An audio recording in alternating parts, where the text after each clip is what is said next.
Today, there's gonna be a conversation. First, I say, Yeah, that's okay. Yeah.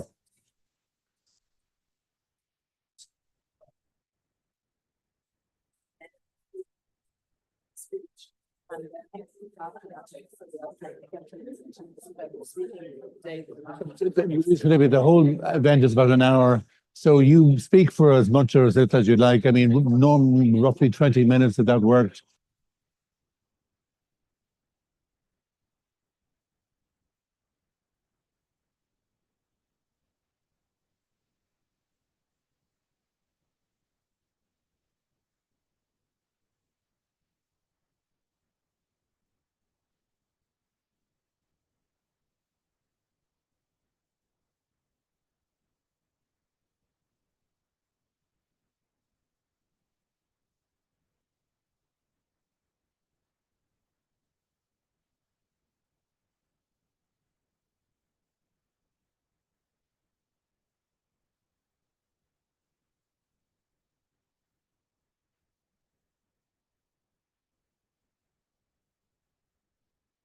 Okay.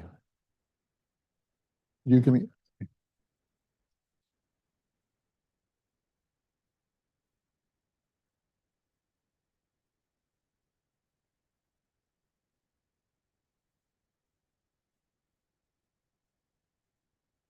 Okay.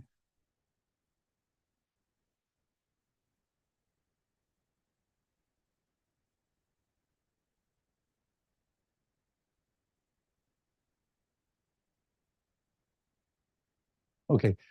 Uh, Ladies and gentlemen, on behalf of the Institute of International and European Affairs, we're very pleased to welcome you for the inaugural event in this year's Development Matters series, which is kindly sponsored by Irish Aid, the Irish Government's Development Cooperation Programme.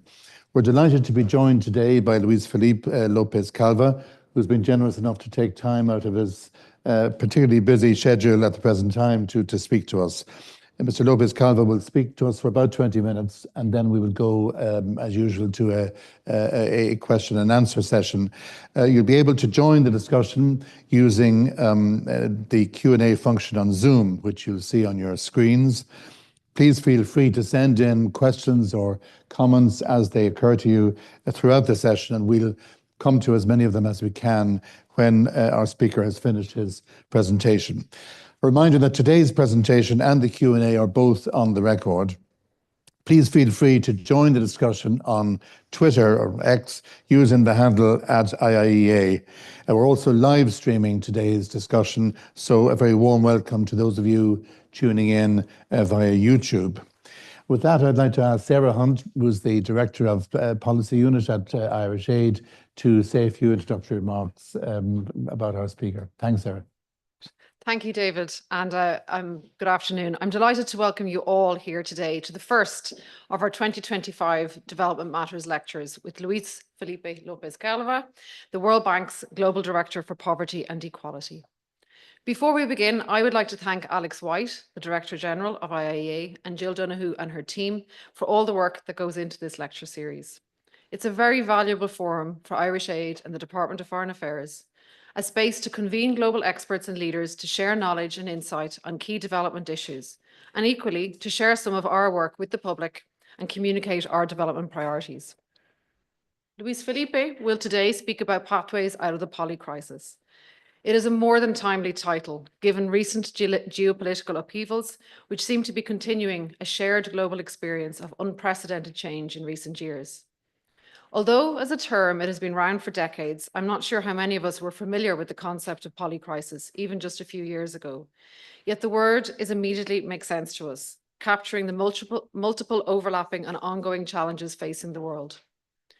The World Bank's 2024 Poverty, Prosperity and Planet Report examines these challenges, the ongoing conflicts, economic stagnation, and the persistent and scarring effects of the COVID-19 pandemic, as well as the worsening climate emergency. We know that progress towards achieving the Sustainable Development Goals has slowed significantly.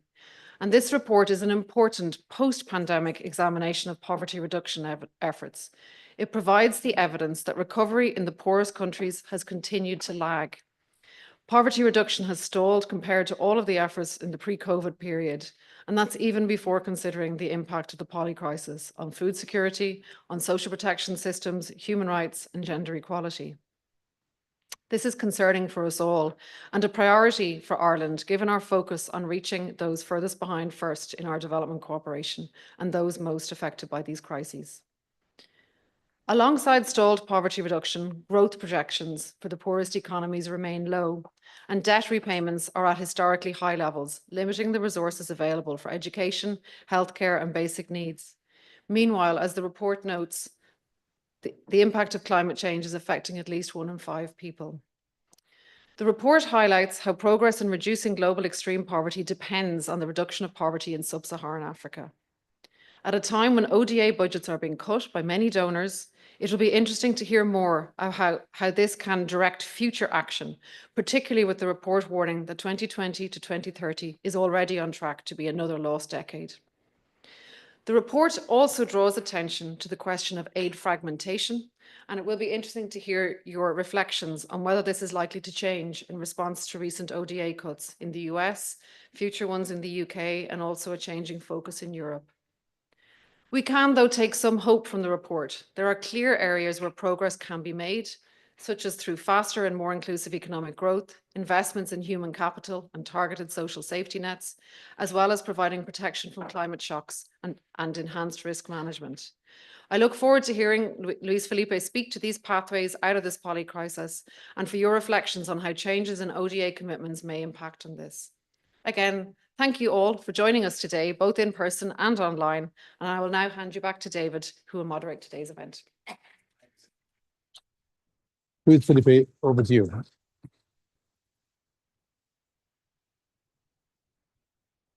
Thank you. First of all, I really want to thank all the Irish cooperation authorities and the Institute for hosting this event and for the support that they have provided to our work. And as I will mention in a minute, some of the key aspects of the report that we prepared were possible thanks to that support. It is a privilege also to be in this country, which I really admire for its development trajectory, and we have learned a lot from all that you have done in this country, and we really try to bring some of these ideas to other regions and to other countries. So what I want to start by saying that 2 years ago in the World Bank, we had a very open discussion about the mission of the World Bank and to rethink how the bank could be more effective in supporting all the countries, particularly those that are struggling more with achieving higher levels of growth and poverty reduction.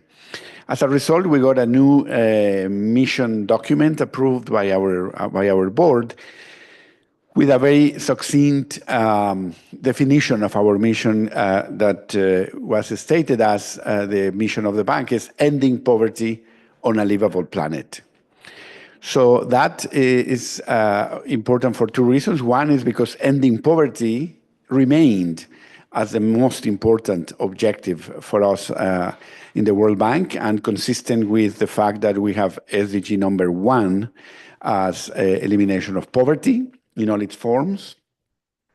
But it was also challenging that we have to incorporate, as it should be, of course, necessary to do, is to bring other considerations, in this case, the livable planet. And the livable planet was a concept that included first climate action, both in the sense of adaptation and vulnerability, as well as mitigation, and try to achieve a development model that is less harmful for the climate. But it also includes issues like fragility and conflict, pandemics. So livable planet deliberately was a concept that was beyond climate and tried to incorporate dimensions that matter for us as global challenges. So with that new mission or new mission statement in mind, we went back to our global monitoring report that we publish every other year that used to be called the Poverty and Shared Prosperity Report. And we produced this new report that will now be called from now on Poverty, Prosperity, and Planet.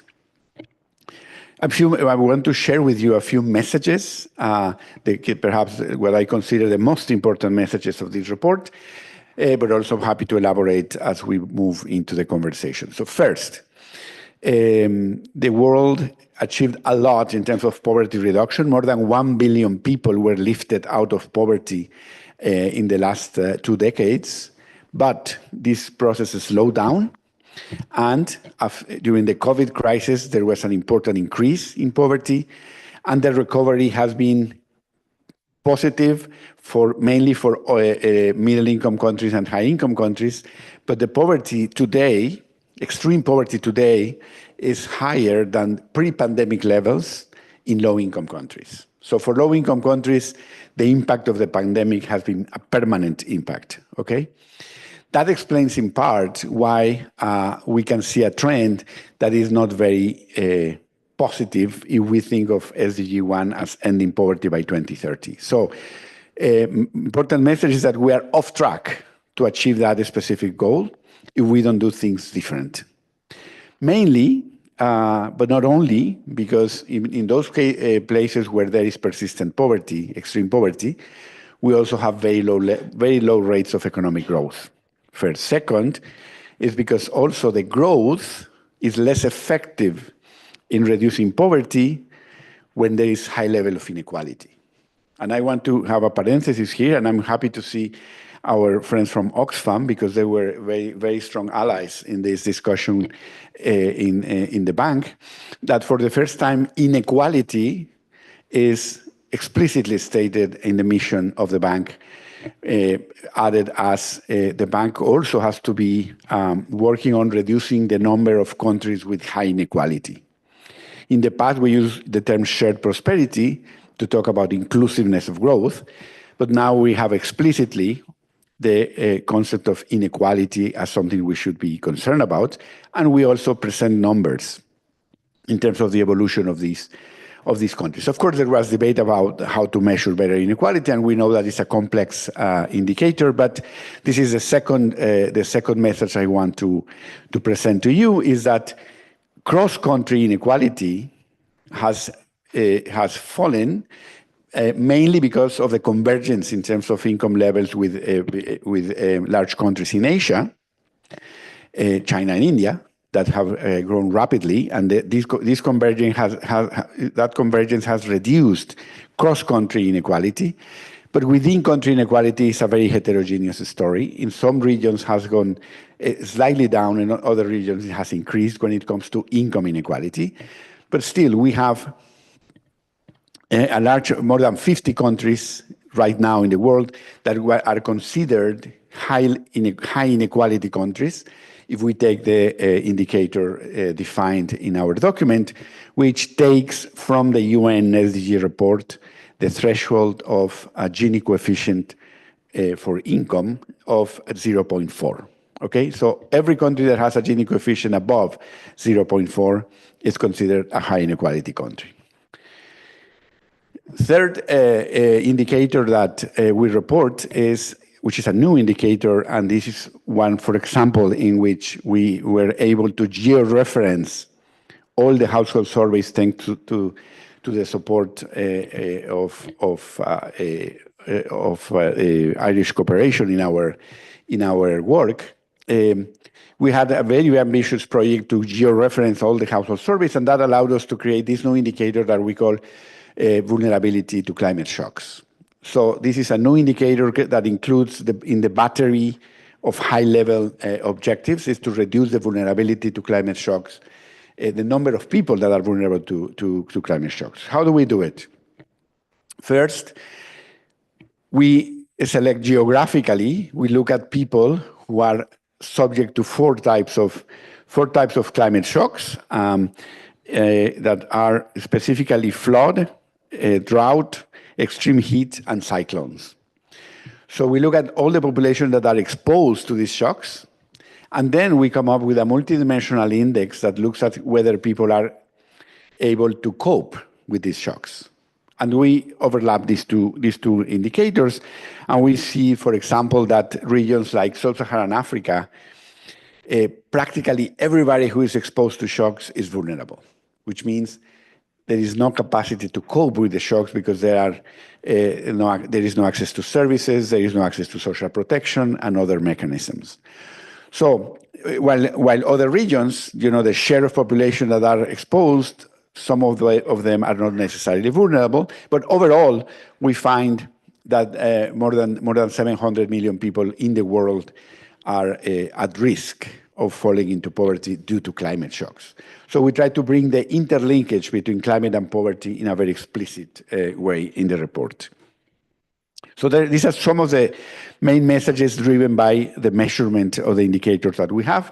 But a very important, to close this part, a very important qualitative message is extreme poverty globally has become fundamentally concentrated in Sub-Saharan Africa. And 2/3 of the extreme poor are living in fragile or conflict-affected settings. So this is really the area of higher interest if we want to eliminate global extreme poverty. Maybe also another point, which is, as you know, the global extreme poverty is measured in monetary terms as $2.15 per person per day. We now, as a recommendation of experts and approved by the board, we also present now numbers for higher standards of poverty. So, for example, for upper middle income countries, we have a poverty line of $6.85 per person per day.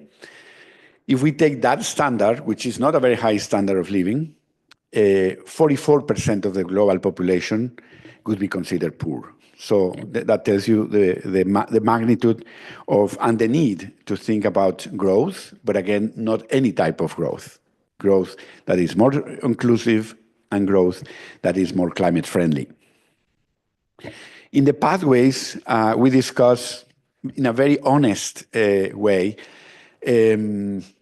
because it is important to acknowledge what our counterparts in the countries tell us, that they face very important trade-offs and constraints. So if you look at long-term in our country climate and development reports, always the trade-off between poverty reduction and climate is sort of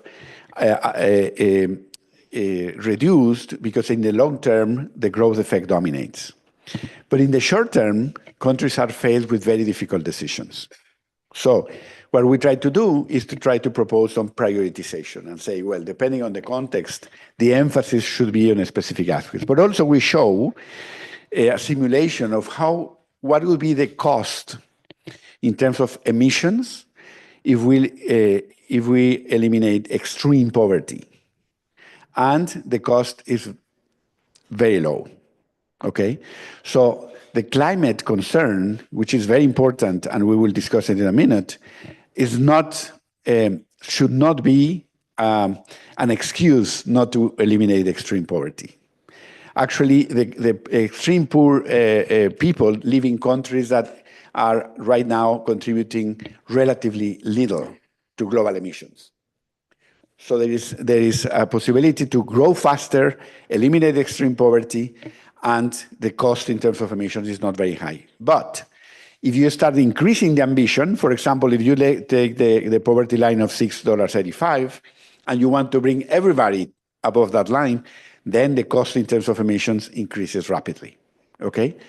So we do have to consider, after we care about extreme poverty, we really need to transition to a growth model that is less emissions intensive.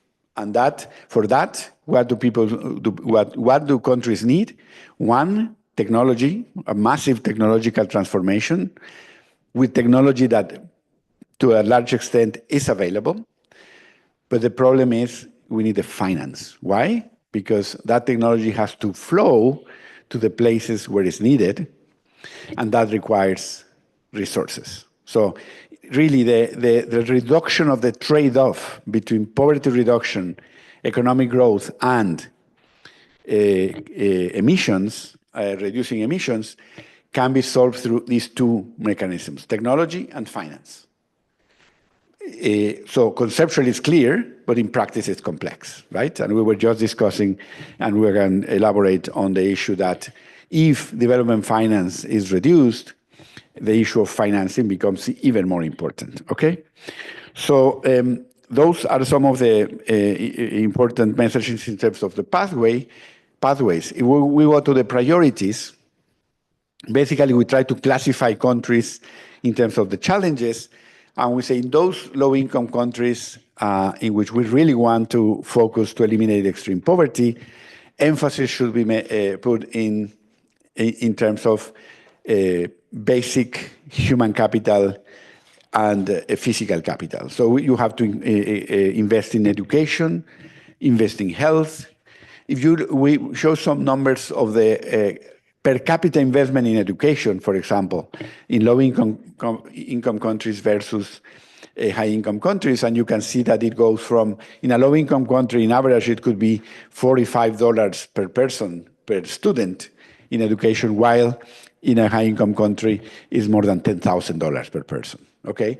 So this is the level of the gap that exists. So in a way, it's also a call to go back to the basics, in the sense you need to grow in a more inclusive way.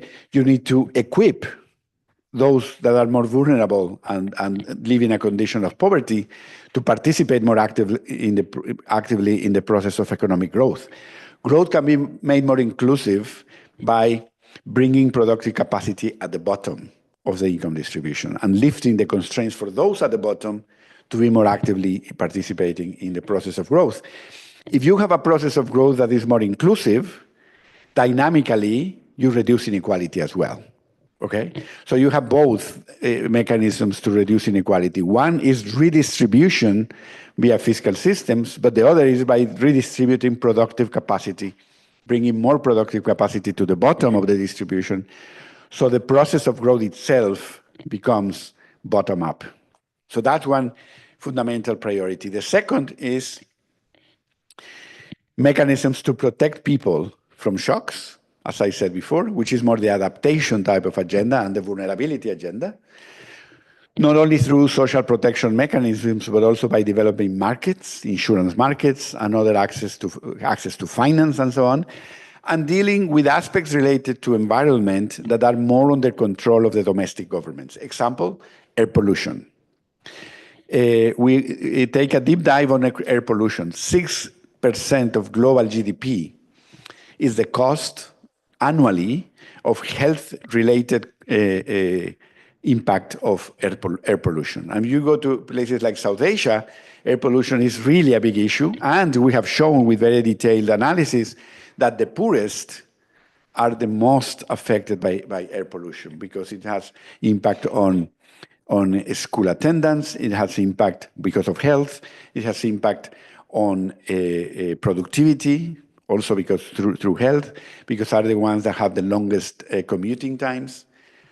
So all that makes the poor particularly vulnerable to air pollution. So this is the type of win-win policies that we propose, and there are other aspects like that we present very clearly, climate-friendly agriculture and so on. So there are very specific recommendations there. And finally, definitely the mitigation side. So you really need to invest with a just transition lens in the sense of bringing the technological change that is needed, the technological transformation that is needed, and making sure that you protect those that can lose because of the transition, or you reskill or retrain workers that could be affected by the technological transition. So this sounds very abstract at this point, but it's really, we provide very specific examples. Just to land, so this is at a global level, the narrative that we present in the report, but now we have an instrument that allows us to bring it at a very context-specific discussion, country by country, and these are called the poverty and equity assessments. So part of the new decisions in the context of the new agenda is that poverty and equity assessments would be what we call a core analytical piece that feeds into the country partnership framework of the bank. not only in IDA countries, but also in IBRD countries, which basically means also for middle income countries, not only for low income countries.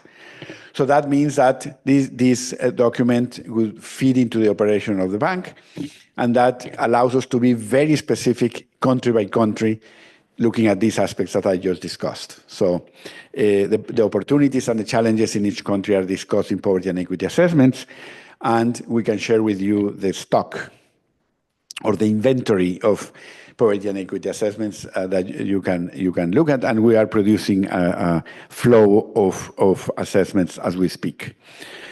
So that leads into the final point I want to make, which is that the idea is not only to leave it at a very abstract analytical level, which is what the report does, but the idea is to really make immediately affect, in a positive sense, the way in which we operate on the ground. So the idea is to really feed into the dialogue, feed into the operations with this lens. And as I always tell our teams in our poverty and equity practice, we are the voice of the poor within the bank. In the sense, we really try to make the bank work with particularly positive impact for those at the bottom of the income distribution in each country. The context is becoming more difficult. We can talk about that in a minute, but it's important to say that while we are strategic about the way in which we engage, we do not compromise on the purpose. And we were very happy to see in our recent mission document that the board supported, again, this idea that the main objective of the bank is ending poverty, but we have to do it by building also a livable planet. So let me leave it there now, and we can elaborate in the conversation. Thank you.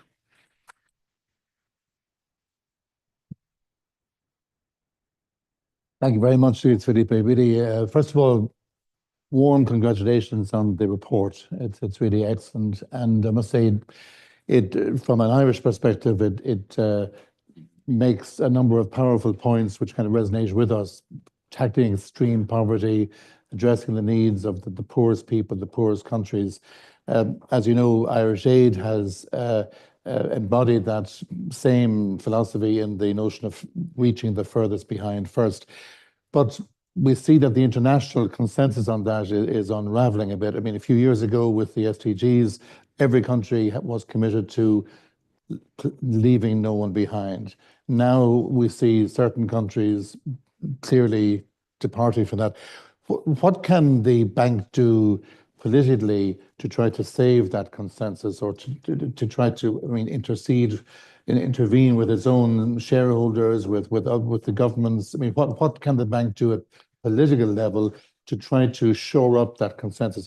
What you are doing in this report is really a superb example of data being mobilized, and you talk about the communications effort that you want to lead, and all of that is music to our ears. But I'm just wondering, politically, what can the bank do to try to keep what remains of that consensus? So it's a complicated question, particularly because I don't want to speak on behalf officially of the World Bank, but I can tell you the type of conversations that we have in the technical teams and the operational teams. And I think what is important is that our mission document, our mandate, will respond to our governance structure, and that governance structure endorsed this mission document and these mission objectives and the new corporate scorecard, and that has not changed. So we continue committed to those to that mandate, to those principles. We don't see that for now changing, so we're committed to that, and the operations are ongoing, and we try to make it work for the poorest in every context in which we work. Second, we do see even a Nobel Prize economist Angus Deaton in a recent book talked about this idea of what we calls the end of cosmopolitan prioritarianism. So the idea that the average citizen in a rich country is less supportive of the idea of supporting poorest people in the world, and are more focused on what happens to their own community, to their own local community. And I think that analysis is quite interesting. These political dynamics that, of course, affect. We would like to think that it affects in the short term, the support for certain types of policies. But the structural problems are long-term challenges, and we have to continue working on that. And I would argue that what we were discussing before this meeting, the idea of having evidence-based narratives that make the point, not necessarily from a normative perspective, even though we live, it's a normative issue, poverty, but also from an instrumental perspective. The stability of countries, the stability globally, the migration flows related to fragility and conflict, all those things can be potentially influenced positively in the sense of reducing these tensions by addressing issues related to poverty and the well-being of those at the bottom. So I think it's a time to make perhaps more emphasis on the instrumental reasons rather than the normative ones, because the space for a normative discussion perhaps is not there. But I think there are very solid instrumental reasons to try to pursue this agenda. Yeah. I'd like to invite the audience just to contribute any questions or comments. Yes, please, over here. Yeah, I was at another lecture here previously, and they mentioned that for Ireland, 6 counties, it would take 20 billion for 30 years to bring them up to an EU standard, which is about 600 billion quid we need over the next 30 years. Now, in the context of your talk, you said there were 700 million people globally in extreme poverty. How much would it take per year to bring them out of that, and over what period of time? And you said 2 billion people, well, I'm saying they're about 44% of the population of the world, is on $6.35. And they're $2,500 per year. How much would it take for the bank to, would it be 20 billion? Would it be 200 billion? Would it be $1 trillion? How much would it take, and how many years would it need to do it, to get them out of it? Very good question. You may need a calculator, but I'll take a couple more before, while I let Luis Felipe do the calculations instead. Yes, please, sir. And you might introduce yourselves just. Hello, I'm Aslak Brun. I'm the Norwegian ambassador to Ireland, and I used to head up the sustainable development work in Ministry of in Norway before coming here. It's very good that you talk about making the argument more instrumental. You know that investing in poverty reduction actually is a good thing for economy, not only because it's the right thing to do, but because we actually get money back there. But the context that we are in, and Irish Aid alluded to that, there will be less money investing, at least from the traditional OECD countries. So we need to do the right thing. And you talked about pathways and priorities. Probably one of the best ways to get the really poor people out of poverty is to give them cash, or to give them social protection, very targeted. If you look at our own countries, we all have it, but it's been a political process. It's been, people asking for it, demanding it, a political structure. So in some of these countries that are in conflict, it hasn't happened yet. So do you have advice as an economist how we can make this a more feasible political choice for the politicians in charge, that this is actually the right way to do it? It would be, giving more power to the people that are not so empowered in those countries. So it's a highly political question. But the point is it also an economic question? Can you also be instrumental in the way that you talk with shareholders and member governments about why this is a good way to really get to everybody, and the whole economy would benefit from it? Thank you. Mm-hmm. You might take those two to begin with. Yes, I think these are fascinating questions. I could speak about this for hours, but let me try to simplify because they are related. One way to think about ending poverty is to think about what is the gap, as you mentioned, and say, well, this is the amount of money that is needed. But that will be the amount of money needed in 1 year to transfer to people, plus the cost of creating the systems to transfer the money. And you would need that every year, which is not the right approach. What we believe the right approach is to create the conditions for people to generate productively their own income. So in that sense, what you need is to assess what is needed to create the conditions for that in terms of infrastructure, in terms of human capital, that creates the conditions for that to happen. Because at the end, economic growth is only driven by private sector. So you need to create the conditions for the private sector-led job creation that actually allows people to generate the income. So I think that is the type of thinking that we would like to bring to the conversation, rather than thinking about how much money rich countries have to transfer every year so everybody gets the right amount of cash. And that related to this. We believe that the cash transfers have been a very powerful instrument to assist people, particularly in the situations of crisis.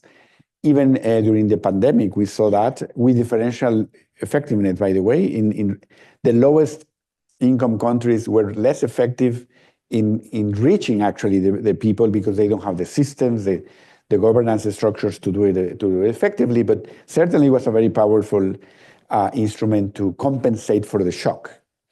But again, I think the idea of, for example, the idea of universal basic income that was very popularized here, the original idea of universal basic income in Atkinson's thinking, it was in rich countries where capital is more concentrated than labor income. You create a tax on capital, and through the universal basic income, you make the return on capital more equally distributed, right? The idea was not that would be the way to sustain poverty reduction. So I think the idea of having some type of, for example, in countries with extractive industries where the national wealth is really driving growth, maybe it's a good idea to try to think how that wealth is distributed in some type of transfer. But we firmly believe in the idea that what we need to do is to create the conditions for the people to be actively engaged in the process of economic growth. Economic growth has to be a private sector driven process of growth, but it requires a strong state that creates the conditions for that to happen. So the emphasis is really, as we call it, going from the lending bank to the leveraging bank. So the World Bank has to lend in a way that creates the conditions for the private sector to kick in and drive a process of job creation that is more sustainable. Even if you think in terms of the link between humanitarian and development assistance, the bridge between these two is agency. What you want to do is give people back their agency so they become owners of their own process of improvement. Yeah. Any other questions? Yes, please. Thank you. Raymond Johnson, principal consultant in international trade. You did mention that one of the quickest routes out of poverty is transition. So given that Africa has abundance of sunshine, sun energy, and which is enough to power the whole continent and export some. And of course, transfer of technology. You did also mention that. What model do you have to take advantage of this opportunity? I'll take another one. Yes, right beside him. Yeah, thank you very much, Mr. Chair, for having me. Joe Afolan is my name, development consultant. I heard the gentleman spoke about the impact of flooding and drought and how it affects poverty. I worked in Nigeria, in the Gambia, Mozambique, and I saw how farmers were impacted by the impact of flooding and drought. How they were able not to be able to feed their family because you have sustained farmers, and how it even affected food security across those countries as well. But I just want to get your take. What's the take of the World Bank in relation to adaptation strategies? A lot of these African countries are actually engaging in adaptation strategies, but funding is an issue. So what's the position of the First Bank? Thank you. Okay. Thank you. So in terms of the first question, something that we say in the report, and I admit it was controversial within the discussion in the bank, is the idea that, for example, in this case, Sub-Saharan Africa should be given the opportunity to move into cleaner energies before going to the cleanest energy, right? So have a transition from less clean to the cleanest process, for example, of generating energy, even though, for example, through gas, to mention one example. So if we impose a constraint on a country that doesn't have the financing or easily accessible the technology, even though we know that this is possible, we need to have a realistic path towards that. So right now, the bank has committed to make sure that 300 million people in Sub-Saharan Africa are connected to electricity in the next 4 years. But that would allow for technologies that are cleaner, even when they are not, of course, whenever possible, the cleanest technology should be used. But the idea is to have a transition towards more sustainable energy and energy sources that are cleanest. But the commitment is there to electrify, to bring electricity to 300 million people in Africa, and we hope that we will deliver on that. Second, on the flooding and the resources, let me put it in a way that sort of simplifies. We say that this is the DRM squared is the formula. Disaster risk management has to be supported by domestic resource mobilization. So you need, you have countries that first you generate resources, then you can create the mechanisms for disaster risk management, which is very, very important, and including mechanisms to respond through social protection mechanisms, and something we have been testing, for example, in the case of Bangladesh, where you have early warning when you actually you trigger, for example, transfers to people before the event, and they can cope better with the event under certain very clear, objective, and transparent indicators. So there are issues that relate to fiscal systems, but also issues relate to civil protection, to, in some cases, investment in infrastructure that is more resilient, and so on. So I think this formula of DRM and DRM, the domestic resource mobilization for disaster risk management. And I think that approach can build the conditions for a more resilient, to have more resilient communities.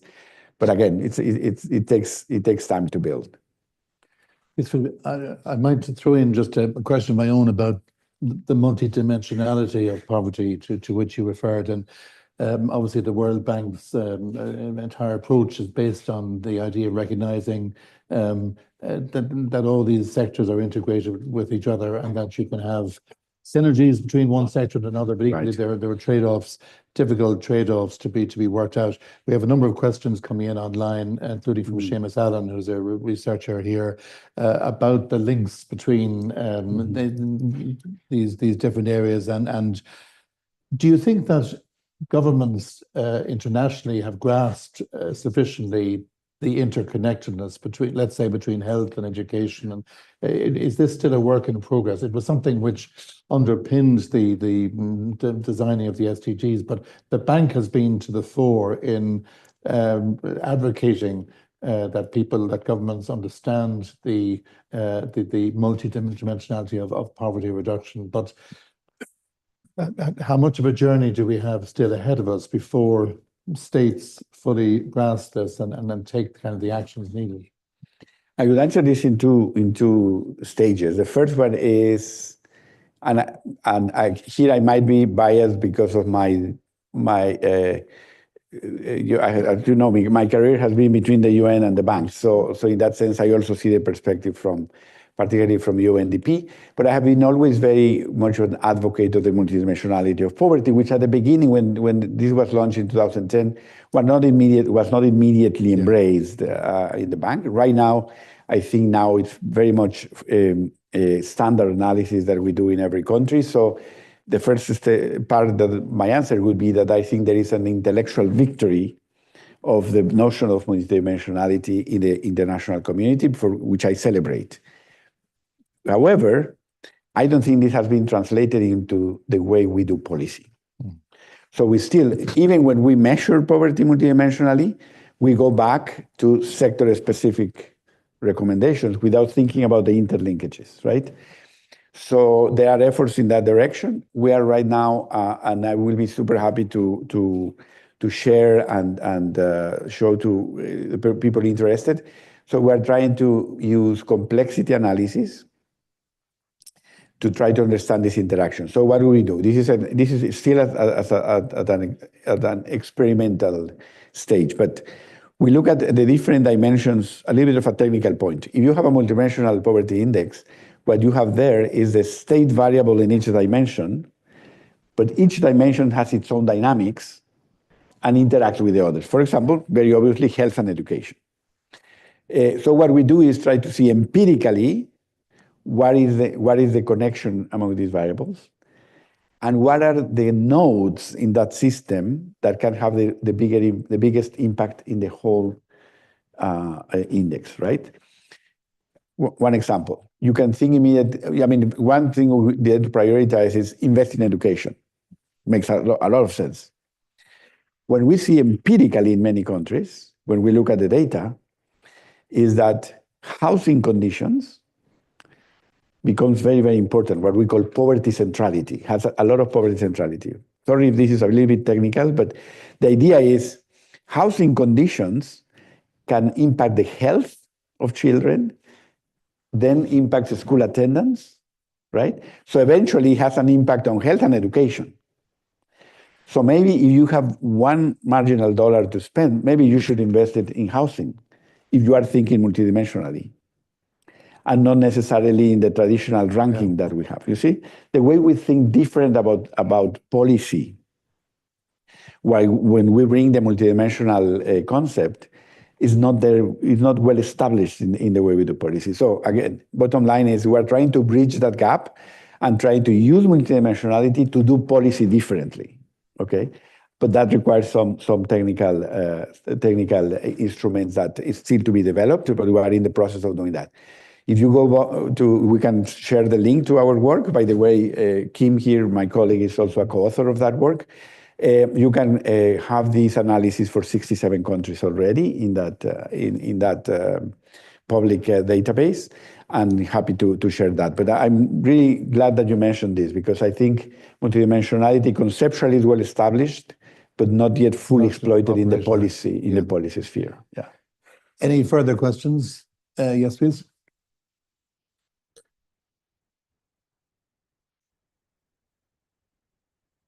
I'm Dr. Alan Sloan from University College in Cork. And we were here yesterday talking about Irish agriculture and climate impacts of agricultural practice in Ireland. And I was struck that, you have a marginal abatement curve in the usual way, and that a lot of the policies that would come first on that curve, the ones the lowest cost, biggest impact, were fairly low-tech ones, different soil management, waste management, things like that. Matt would correct me and develop that further. He's the expert on this at this point. And then you also spoke about local agency and local initiative, and about technology transfer. So I was wondering, are there opportunities in the context of individual countries in Africa, for example, where local and indigenous knowledge and practices might actually be more effective or more cost effective than, say, importing high technology from the West? Thanks, Sam. You might take another one. Yes, please. Read.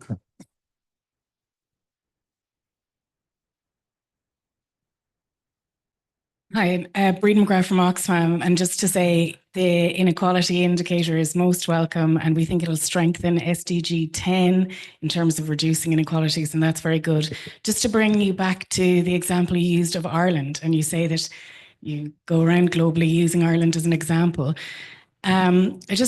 There's a lot of reasons for that, and some of them people agree or disagree, but one is very clearly regional integration, right? So I wonder the extent to which the bank views that or looks at that in relation to your modelling political and economic, because I think everyone would say that was possibly the key lever for Ireland, or one of them anyway.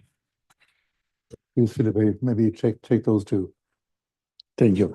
On the first one, I think this is super interesting, and my answer will be first that the experts on this topic are not in my practice. We have a full team working on climate and so on. We just, the bank just created a new position called the Chief Climate Economist. And there is a new report coming on specifically on the idea of the livable planet and so on. So a lot of analysis there that is from people who know much more about this. But I can tell you that what I have seen in the team working on the ground, this is very context specific. So I think there are opportunities, yes, and they're relatively low cost in many cases. And by the way, in some cases, these are practices that have been maintained for a lot of time and have been proven to be successful. So I think that should be protected and scaled up.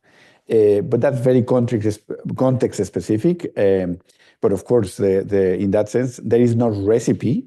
I think the idea is to be very pragmatic, and there are many policies that can be decided. And insisting that the bank supports these processes, but at the end, these policy decisions are sovereign decisions, right? And the Oxfam? The Oxfam. So definitely the real integration, you mean across countries or within? Yes, no, definitely. Yeah. I think, so one of the aspects we have discussed also with our colleagues in the governance practice and in the governance WDR and so on, is the idea that coordination in institutional evolution, let's say, what you want to create is credible institutional change. And that is what really crowds in investment and so on. Part of the problem that is generated by no integration is the possibility of policy change, constant policy change. So regional integration also brings credible commitments, right? And that really creates a condition for private sector. So in that sense, we strongly believe in that. However, I'm going to mention just in parentheses, and I will speak about this not as a World Bank, but as a Mexican citizen. The discussion in '94 in Mexico was how to create sustained institutional change in Mexico in a credible way. And the way to do it was North American Free Trade Agreement. And you can go, there are very good pieces of analysis. We're talking about the political economy of Mexico centered to NAFTA, for example. Aaron Tornel wrote that on the National Bureau of Economic Research. Very nice analysis. Precisely Mexico benefited a lot. At that moment, for example, Mexico was exporting 90% of exports were oil. Right now, the exports, the trade between Mexico and the US is bigger than the GDP of Argentina, just to give you an idea of how much we achieved. Yet now, the decision to withdraw from that deal didn't come from Mexico. So unfortunately, there we have an experiment that we can see how that uncertainty is being created. And you would have thought that the instability would come from Mexico, and it's not coming from Mexico. But that's just the reason why I'm mentioning this is because that's a very specific example of how credible integration led to so much generation of positive economic dynamics. So we firmly believe in that. But I think now the context is a bit more complicated. It sure is. Ms. Felipe, a question from Roisin O'Brien. She says, many African countries have a large informal sector, and therefore development seems to focus on increasing the productivity of agriculture and/or supporting entrepreneurial efforts. The private sector drives growth. What can be done to increase the formal private sector in Africa and to drive job creation rather than continually focusing on individuals in poverty? In other words, the formal private sector, what can be done in that direction? That's a very difficult question to answer, but I can tell you that the trends in the thinking about that are moving, I think, in the direction of thinking of informality in a more systemic way, because normally we think of informality as an issue. Some people look at informality as because of the fiscal cost of informality, because of taxes, or you look at the issues related precisely of low productivity or this kind of thing. But I think we have to think systemically, and there are three aspects that have to be integrated in thinking about informality. One is the tax system, the other is social protection, and the other is finance. So these three aspects, if thought carefully, systematically, can really create a lot of space for reduction of informality in a context in which what you have is labor markets that are unclear, because you have a large supply of labor that remains in very low productivity activities. So, for example, if you create universal social protection systems in which the package of social protection that you provide is independent of your job situation, which means basically you delink the jobs from the contribution to Social Security, and you provide it through general taxes. That is one way to reduce the cost of hiring and the cost of formality. But in order to do that, you need the fiscal strength to be able to provide that universal social protection. So you have to think of taxation in a way that is consistent with that. And finally, it is impossible to grow small firms and to have dynamic entrepreneurial activity if the banking sector, if the finance sector is not providing these resources. So I think these three pillars are fundamental if you want to think seriously about informality. We think of financial inclusion still in a very limited way. Recent report by the bank on financial inclusion. Think of Guatemala, for example. You have 39% of the population declared to have a bank account. You say, okay, we're moving up in financial inclusion. But then you ask what they use the account for, and only 10% use it either for savings or for credit. The others only use it to receive transfers. And in some cases, transfers from remittances, for example, right? So financial inclusion, real financial inclusion, is that when you have financial deepening by using it for savings, for lending to productive activities. So I think the financial sector is still underestimated in its potential impact to reduce informality and so on. Thank you very much, Luis Felipe. Unfortunately, ladies and gentlemen, we've run out of time.